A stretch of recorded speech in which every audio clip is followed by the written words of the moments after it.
Shaksindini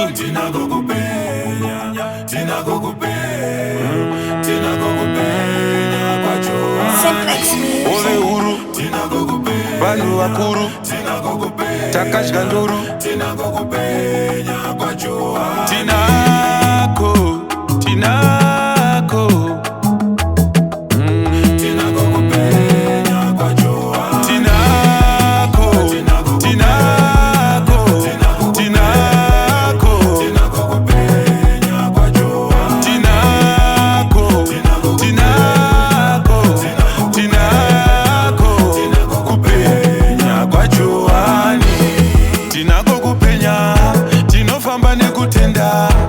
Hatifeta sarenda nezita raJesu kumberi taenda.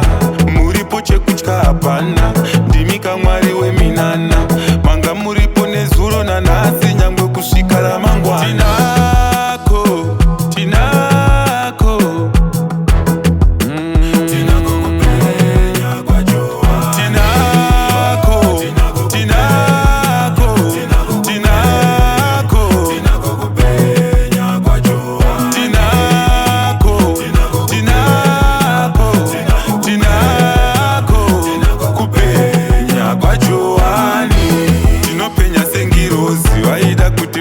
Of course, praise the Lord. Ndina Mwari handibude muroti. Tinako kupenya kwa Johani, patichasvika vobvisa ngohani. Satani yapinda mawani, ngirozi ndo dziri pakani.